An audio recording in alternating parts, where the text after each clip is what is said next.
Nixon. How are you doing? Pretty good time, Mr. Call. No, that's okay. Thanks for taking the time out to talk with us here. No problem. Thanks for rescheduling after the mishap with the show. So were we going to do something that originally at the Sacramento show, right? Yes, that's right. And then that was too bad. We were looking forward to it. We're hoping you guys are coming back this way soon. We know you guys have been really busy touring. Yeah, it's just where we're located. The West Coast is always the part of the country I feel like we don't need to go to nearly enough. So it's more difficult to come all the way out there. So that was especially frustrating about us having to cancel that show, was just knowing that we realistically probably wouldn't be able to come back before the end of 2014. But yeah, man, I'm hoping we can jump on another tour next year that comes out in that area, because God knows it's about time that we come play a show in that area. Yeah, we're looking forward to now the album. I got to tell you, it's been out, since earlier this year, and it's been getting a lot of great attention. It's going to keep you touring for quite a while. I can tell that. I hope so. I know that I'm tired of sitting on my couch at home. We did that for almost 2.5 years while we were working on the album. So touring sounds good to me. Yeah, it was. It was an album, long in the process, but not only that, it was, fully funded by this Kickstarter campaign. I mean, how was it to see, your fans really step up to the plate and become part of the process with you guys in making this album? That was, it was beyond humbling. It was just, when we did that, we never imagined in a million years that we would have the type of success that we did with that, and have fans come above and beyond, come through the way they did. So, it's one of those things where I hope that, they know that it's just not hyperbole, and that I really mean it when I say in interviews and then say on stage every night that, our band would not be here today. I would not be having this interview with you right now today if it wasn't for those people coming through when they did, and again, they went above and beyond what they even, what was necessary, and, it went a long way in making this album, and, as long as it took with us on this album, there still wouldn't be a third album today if the Kickstarter never would have happened. So I hope that they know that, they'll always be like a chapter in the story of Freeman Hanley, for the rest of our lives. It is. It's been amazing support and everything, and I mean, Criminal's been getting tremendous amount of well-deserved attention. We see it all the time being played on Octane now, which is great to see. Oh yeah. And then also the video. That was Mason Dixon did that one. Great video as well. You working on any new videos at the time? We do have I think we're going to launch our second single for the UK, actually. Criminal is currently, I think, 21 right now on Media on Active Rock, and, it kind of all of a sudden took on this new life when, we didn't know what was going on with the single while we were touring, and all of a sudden to see it just start moving up the charts is an awesome. So I'm hoping that will hopefully continue, and we won't be talking about another single here in the States just yet, but I know that we are looking at launching a new single in the UK in September, and there will be a video along with that.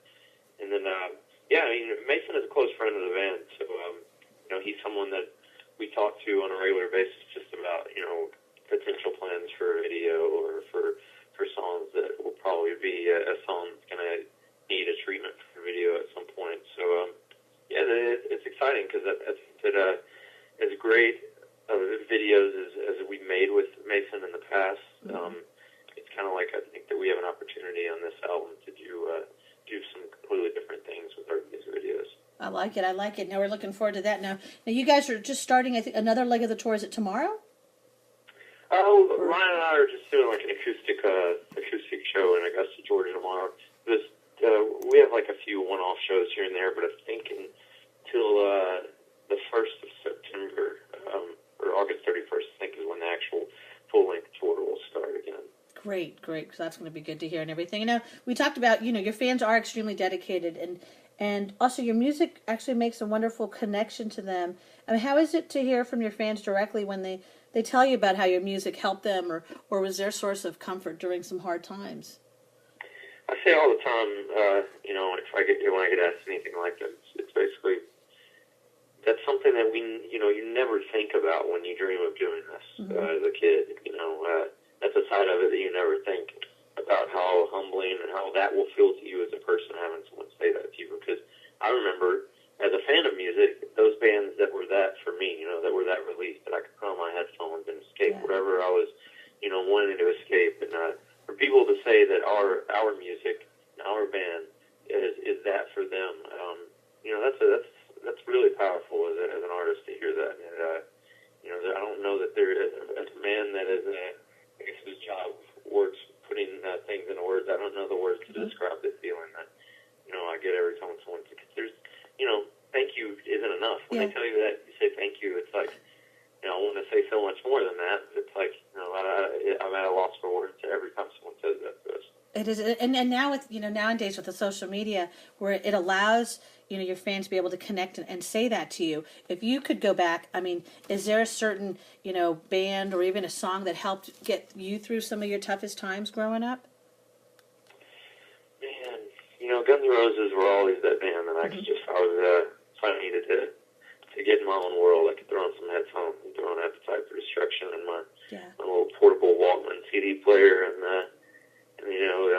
escape whatever was going on.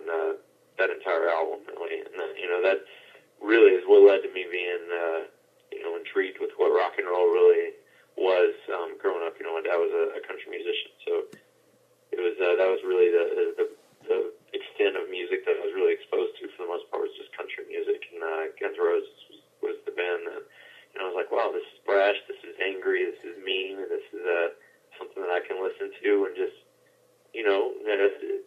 not pay attention to all this crap that's going on around me and just escape for a little bit. So, yeah, I mean, probably that entire album was kind of the soundtrack of my youth for a good few years. Oh, I love it. I love it. That's awesome. No, and especially because, I mean, you guys bring a lot of energy on and off the stage as well. I mean, do you guys have some type of pre-show rituals to harness that energy you guys bring out there? Really, it usually consists of us just sitting around and, if anything, the only thing I think we do regularly is probably just beat everyone's ass in NHL hockey on Xbox. Other than that, it's just sitting around keeping up with the news on the internet, and I don't know that it's kind of one of those things where it's like I guess it's just harnessed all day from us not doing anything throughout the day, and then it's time to go play the show, and it's like, all right, we can release this all pent up, this the energy that I haven't exerted at all yet today. It comes out on stage. So all that waiting. we, other than every night we have a little powwow before we go on stage, and bring the mother effing ruckus is something that we've done since our very first show. So other than that, I think it's just really one of the most enjoyable parts of being in this band is the fact that it is just hanging out with your best friends and seeing the country, exploring places, new areas of towns that you may have visited 500 times but never seen more than the backstage or your bus. So I mean, we're I guess just boring old souls trapped in these young or not so young anymore bodies. You guys are definitely. I mean, you guys feel the presence as well. I mean, you guys bring a solid set, to the stage. And I got to ask you, another great song on the album I got to ask about is Streetlights and Silhouettes. Can you tell me a little bit about that song? Yeah, that's a song about my family, my wife, my kids, and just, I don't know, just where I was at that point and getting ready to go back on tour and just, how strong of a person that my wife is to put up with, and all of our wives, your fiance, our guitar player's case, just how strong they are putting up with what we do as a career, and, it takes a lot of strength to be with a musician, a full-time musician, that does that as a career. So that song is kind of a tribute to my wife. It's a great song. That's actually one of my personal faves on there, as well as Castaway. That's a great track. No, the Castaway is definitely my favorite song on the CD. My wife's going to hear this interview now and be like, what? No, that's definitely one of the most meaningful songs I think that, in the history of our band. It's there were a lot of tough times during the making of the album, and just times where we wondered, when is this thing going to be finished? Are people even going to care anymore when we finally have this thing done? And that was written about just realizing, when we finally finally dawned on us, like, wow, there are people out there that are staying by us, loyal, and patiently waiting to hear music that, you know, us five jackasses are recording. It's like, that's pretty cool. It is. And, yeah, I mean, that, you know, that song's just basically a statement saying, as long as you guys are here, we're going to keep chugging along. We'll go down with the ship. I love it, because you guys really definitely are there for your fans, and they're there for you as well. And, I mean, now, if you could go back to your 14-year-old self, what kind of advice would you give to yourself at 14? Man, I don't know. I think I grew up at I grew up pretty fast. Mm-hmm. I got kind of raised my younger brothers. So, you know, I think that probably a lot of what I needed to realize at that age was stuff that I was forced to realize in the next few years anyway, even if it was lessons, that they were lessons that probably shouldn't have learned for another 10 years. But, yeah, I mean, I guess anything at 14, I would tell myself to stop trying so hard to fit in with everyone else. You know, be yourself. I think that's something that gets lost still to this day on a lot of people. It's not about trying to be like everyone else. You know, what makes this place such a great place is the fact that we are all a bunch of different people. And, you know, as much as I loved high school, it's also funny how growing up, you know, that ends up being such a small, tiny morsel of your life. Yes. So, you know, anything that you're going through at 14, don't worry, it's going to get better. I probably remind myself that as well. Which is great advice, especially for today's youth. I mean, who really struggle with, you know, these cyberbullying, digital demons that they're trying to deal with. And that's great advice for them to hear, you know, because... Well, and I think it's so easy and irresponsible for people to scoff at that and say, well, we were bullied when we were kids. But it's like, as a parent now, when I see, you know, the documentary Bully I watched, for example, with my wife, and it's just like, you know, at that age, they're not thinking about, you know, it is going to get better. This isn't, you know, to them, the present is everything. And, yeah, I mean, I would think really what's most important is just, one, we can't keep saying that we're, you know, it's just society becoming wimps, because I think it's a problem that's always existed, and maybe we just haven't talked about it as much as it needs to be talked about. So, you know, I am an advocate of having that conversation and, you know, letting people know that kids know that it's not okay to do that, and, you know, most importantly, letting those kids know that if it is happening to you, you know, it is going to get better. Mm-hmm. It's not ever worth, you know, and bullying, for example, you know, a kid committed suicide because of being picked on in school. That's heartbreaking, obviously, you know, that goes without saying, but it's, I think it's really irresponsible, you know, the people that just scoff at it and are like, you know, this has always been around. They need to stop being wimps. I just think, you know, that really pisses me off.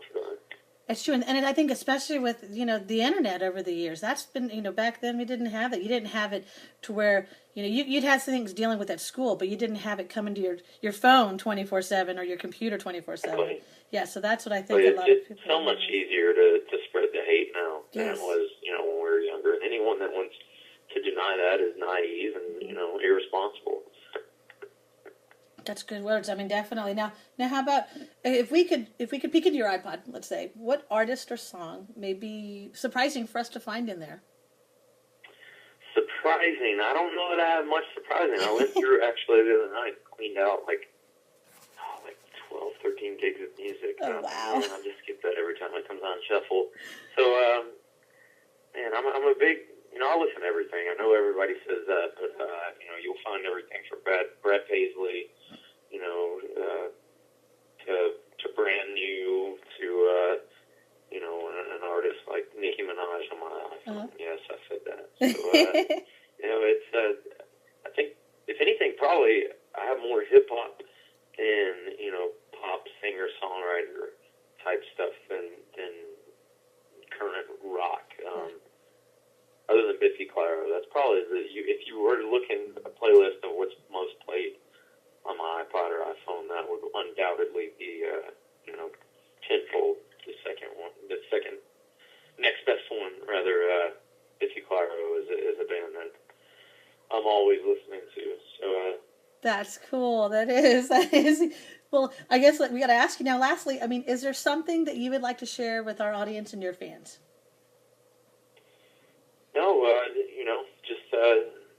keep up to date on FramingHanley.com with the going-ons, and try to continue this series that we started back in May called The Ruckus, which is just more of an inside look of what it's like touring in a band, more specifically touring Framing Hanley. So, yeah, hopefully we'll have some big touring news soon, and call and request Criminal at your local stations. We will. We're going to spread the news with everybody, and definitely look forward to seeing more videos and seeing you guys out on the road. Hey, thank you so much. Thank you. Have safe travels.